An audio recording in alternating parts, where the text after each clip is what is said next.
zure burua aurkeztea, non eta noiz jaio zinen, eta pixkat zer arlotan garatu zaren profesional gisa. Ados, eneko bide gai naiz, Baionan sortu nintzen, jan beharko nuke aspaldi, baina data zehatza jateko, 1975ean.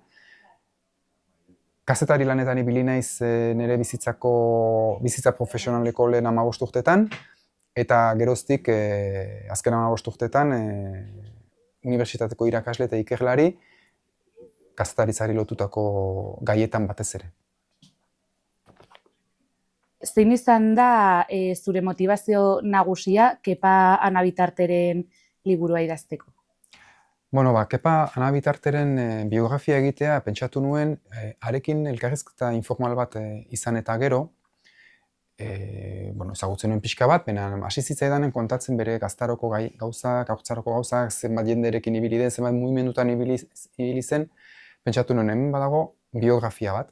Hasteko biografia bat pertsonarenaz, abentura asko izan ditu, toki askotan egonda, beste klandestinitatean, kartzelan, sindikalista izateagatik. Eta hor ikusi nuen bazela gizonaren bizitza liburu batean kontatzeko nahiko material. Baina gainera, pertsona baten bizitza horrek gurutzatzen zuen Euskal Herriko azken 100 urteetako historia. Eta historia politikoa, sindikala, ekonomikoa, kulturala, azken 100 urteak oso importanteak izan dira Euskal Herrian, eta Kepa Ana Bitartek gurutzatu ditu hainbat mugimendu, beraz, norbaiten biografiarekin batera, herri baten historia kontatzeko aukera bazen, eta gainera, historia nahiko ahaztutako historia bat, ez? Ez lehen lerroko protagonisten historia bat. Eta iruditzen zait, importantea dela, kontakizuna aipatzen garen garaietan, historia kontatu behar den garaietan, ez bakarrik aipatzea oso ezagunak zirenak. Besteak ere eragile importanteak izan dira, naiz eta ez hain ezagunak izan. Ordan, pixkat borobiltzeko, zein esango zenuke dela liburu hau idaztearen helburua edo?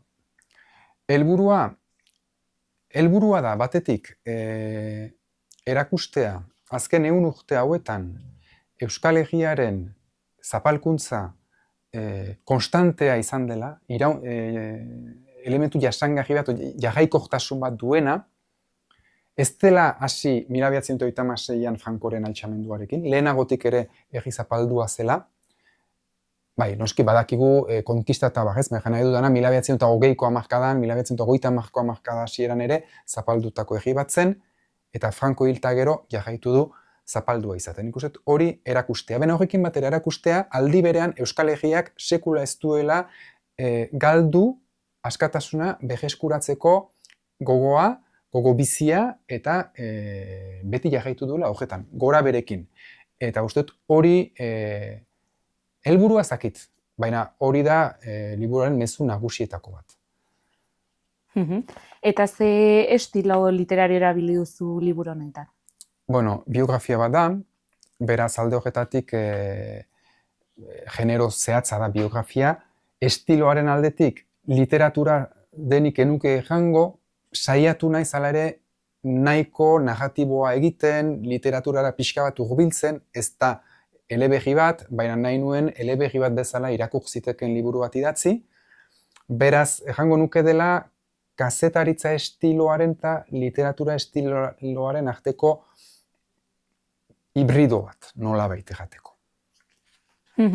Eta kontatuko diguzu pixkat zenolako ikerketa egin duzun biografia hau idazteko? Bai, iturri asko erabili ditut, batetik Kepa Ana Bitarteri berari zenbait elkarrizketa egin izkion, oraindik mintzatzeko gai zenean. Gero, haren inguruko kideei, ere elkarrizketak egin dizkiet, berreskuratu ditut bere garaian, duela 10-20 urte, egin zizkioten elkarrizketak bai Kepari eta bai bere kideei, orduak eta orduak bazeuden grabatuta, horiek ere entzun ahal izan ditut. Gero, hainbat dokumentu hauen mugimenduak argitaratu zituenak, Landeia aldizkaria bereziki eta beste batzuk, liburu asko, artikulu asko, bibliografia badago bukaeran, beraz, hor agertzen diren guztiak konsultatu ditut. Eta gero artxibo lan bat, bereziki ELA sindikatuaren artxiboa Gernikan arakatu dut baita ere, eta hor dokumentu asko ere aurkitu dut. Besteak beste, eta beste hainbat gauza ere, beste hainbat dokumentu ere, ezker eskuin aurkitu ditudanak. Eta liburu honetan ze alderdi azpimarratzen dira? Kepa Anabitarterenak, bere bizitzaren ingurukoak edo.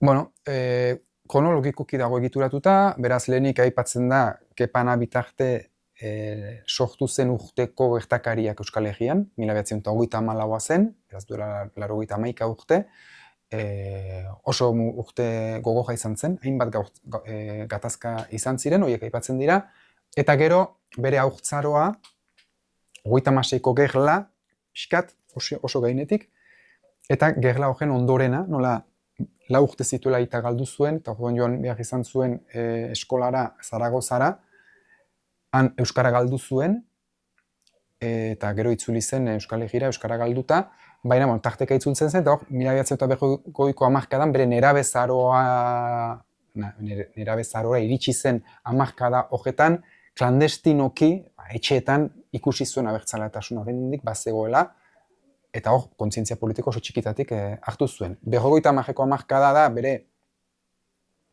heldu arora joateko garaia eta aldi berean Euskal Herriko mugimendua 1940an erabat zapalduta eta erabat klandestinoa zena 50ko hamarkadan hasi zen, kimuak hasi ziren ateratzen, eta hor mugimendu handi bat hasi zen. 1956ko belaunaldia jaten zaio hori, eta hor, Kepa Anabitartek zituen 20 gutxi urte. Eta gero daukagu 1960ko hamarkada, Kepa Anabitarteren helduaroa eta erran genezake Euskal Herriko mugimendu politikoaren loratzea baita ere, helduaro bat.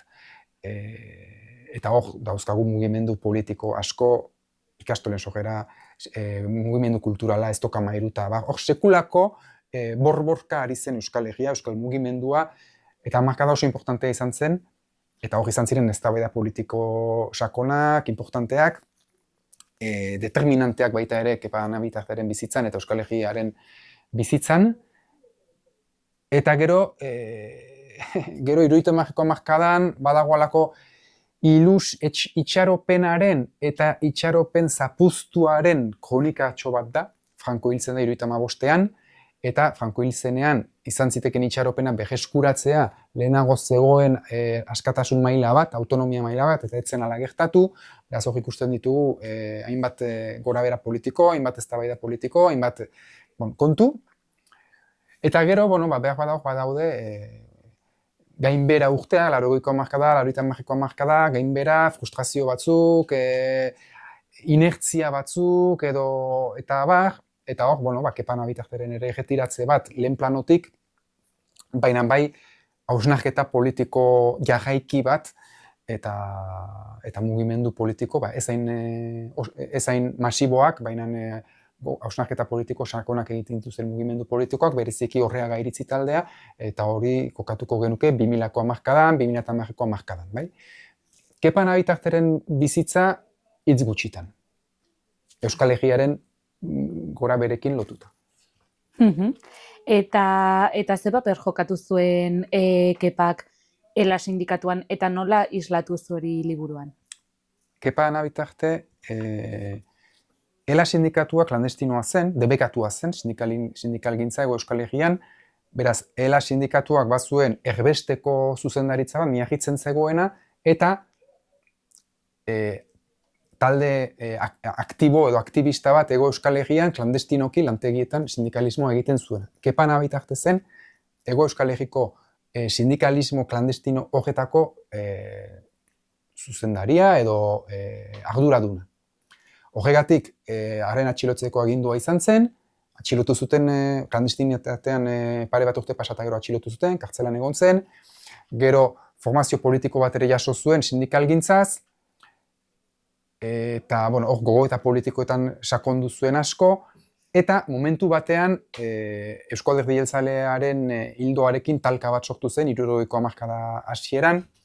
Eusko Alderdi Jeltzaleak onartu zuelako Espainiako alderdi politiko antifrankistekin bat egitea eta euskal naziotasuna pixkat ukatzea, eta hor haustura bat gertatu zen, eta Kepa Anabitarteren taldeak eta elatik bota zituzten, eta sortu zuten ela berri.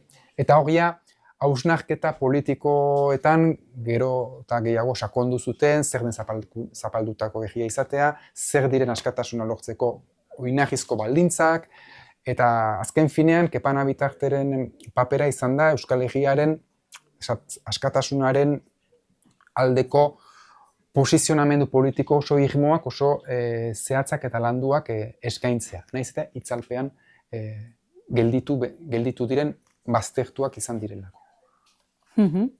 Gero, liburu honetan ere deskribatzen duzu edo kontatzen duzu ez, Anabitarteren parte hartzea SB alderdiaren sorreran eta bar, ze beste ekimen politiko eta kultural aipatzen dira non Anabitartek parte hartu duen? Bueno, Anabitartek parte hartu du hainbat ekimen politiko eta sindikaletan, eta lekuko izan da, edo hurbileko izan da beste hainbatetan, ez? Bereziki, ela berri, elaren zatiketak, ez? Horietan egon da, gero ESB-ra, ejan duzu bezala pasa zen, parentesi, politikako arlotatik pixkat erretiratu zen, eta lan munduan beste ardura batzuk hartu zituen, eta ekonomian aritu zen. Beti, bere lanean, zein lanetik kanpo, beti bere kezka zen egiten zituen gauza guztiak egiaren mesedetan izan zitezela. Bai? Eta gero parte hartu zuen Nabarralde taldearen sogeran, eta baita ere Orreaga iritzi taldean, gogoeta politikoen taldean. Hori izan da, eta gero gurutzatu ditu hainbat jende, Estokamairuko jendea, elkarte batzutako jendea, Tolosako elkarteko jendea, kooperatibismoan ere egonda, Mondragoneko kooperatibetan, eta gauza askotan ibili da. Eta emaitza lortu zu biografia hau idaztean? Ze? Emaitza. Ez dakit nola erantzun galdera hori, nik uste dut, espero dut egiari ekarpen bat egitea biografia honekin. Ahazturara kondenatu zitekeen mugimendu bat eta pertsona bat ahazturatik kentzea eta agertzera ematea, eta hori izan da nire, espero hori izan dela emaitza. Hau ez da egin duzun lehenbiziko liburaren aurkezpena, nola erantzun du publikoak edo ez dakit jaso duzun? Oraingoz egin ditut zenbait aurkezpen Pasaian, Bilbon eta Tolosan.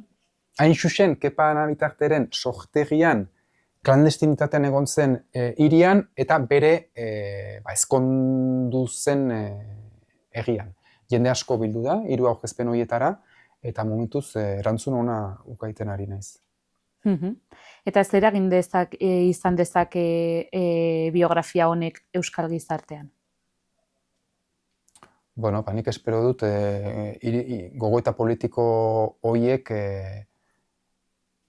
zabaltzea egiari eta egiak pentsatzea, badirela irakurketa politiko batzuk, hain lehen planokoak ez direnak eta kontuan hartzekoak direnak, eta pixka bat azaleratzea gogoeta politiko horiek. Eta azkenik pixkat bloke hau izteko, non aurkitu daiteke liburu hau edo non erosi daiteke? Begira, hemen gaur Karrikirin gaudela, Iruñeko jendeak Karrikirin behintzat aurkituko du, pentsatzen dute Iruñeko beste liburu denda batzutan ere bai, eta zen liburu dendetan.